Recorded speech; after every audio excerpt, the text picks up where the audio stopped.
নমস্কার বন্ধুরা, নবনীতা মমস কিচেনে সবাইকে স্বাগত। আজকে আমি বানাবো লাল শাক ভাজা বা লাল শাকের চচ্চড়ি।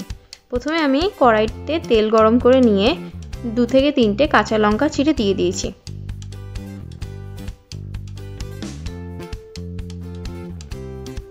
লঙ্কাটা একটু ভাজা ভাজা হয়ে এসছে। এইবার আমি দিয়ে দিচ্ছি 1 টেবিল স্পুন মতো পাঁচফোড়ন। পাঁচফোড়নটা হালকা করে ভেজে নেব। এই সময় উনুনের জালটা একদম মিডিয়ামে থাকবে। আর দিয়ে দিলাম 5 থেকে 6টা মতন রসুন কুচি, আর দিয়ে দিলাম 2টো বড় পেঁয়াজ কুচি দিয়ে আমি ভালো করে ভেজে নেব।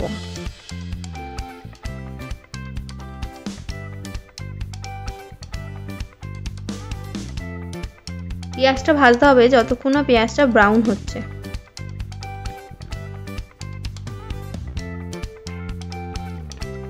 আপনারা ভিডিওটা স্কিপ না করে পুরোটা দেখুন। ভালো লাগলে লাইক, শেয়ার ও সাবস্ক্রাইব করুন, যাতে নতুন নতুন ভিডিওর নোটিফিকেশন সবার আগে আপনাদের কাছেই পৌঁছায়।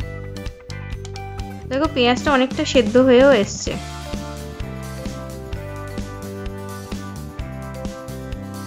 এইরকম ভাবে যদি তোমরা শাকের রেসিপি করো তাহলে একদম অনুষ্ঠান বাড়িতে যেরকম শাক লাল শাক ভাজা হয়, লাল শাকের চচ্চড়ি হয়, সেই রকমই টেস্ট আসবে। এরপরে দিয়ে দিলাম 1 টেবিল স্পুন মতো হলুদ গুঁড়ো।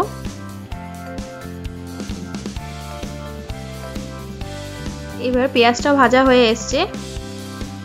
এইবারে আমি যে শাকটাকে ভালো করে ধুয়ে কেটে রেখেছিলাম সেটাকে দিয়ে দিলাম।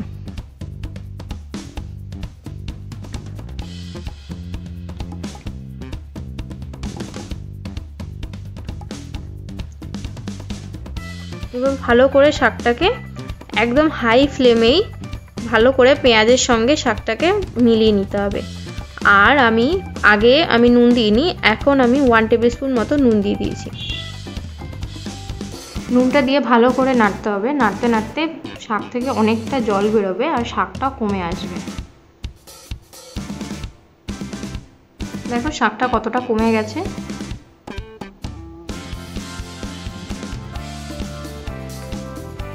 এরকম হাই ফ্লেমেই শাকটা অনেকক্ষণ নাড়াতে হবে, শাকটা থেকেও জল বেরোবে। এইবার আমি 5 মিনিটের জন্য ঢেকে দিচ্ছি। দেখো 5 মিনিট হয়ে গেছে, শাকটাও সেদ্ধ হয়ে গেছে আর শাক থেকেও আরও অনেকটা জল বেরিয়েছিল। শাকটা একদম মাখা মাখা করলে অতটা ভালো টেস্ট আসে না, কিন্তু কেউ যদি চাও তাহলে একদম শুকনো শুকনো করতে পারো। কিন্তু আমার পার্সোনালি একটু মাখা মাখা, একটু ঝোল ঝোল ভালো লাগে, তাই আমি ঝোল ঝোলই রাখছি। লাল শাক সাধারণ একটা রেসিপি, কিন্তু খেতে দুর্দান্ত আর স্বাস্থ্যের পক্ষেও খুবই ভালো। যেমন গ্যাস কম করে, মাথার চুল পড়া বন্ধ করে, আর এটা আরও দ্বিগুণ স্বাদ বাড়িয়ে দেয় যখন হয় বাগানে সার ছাড়া লাল শাক। তোমরাও বাড়িতে বানাও, আশা করি ভালোই লাগবে।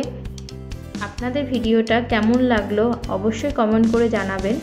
ভালো থাকবেন, সুস্থ থাকবেন। আমি আবার আসবো নতুন একটা রেসিপির সঙ্গে। নমস্কার।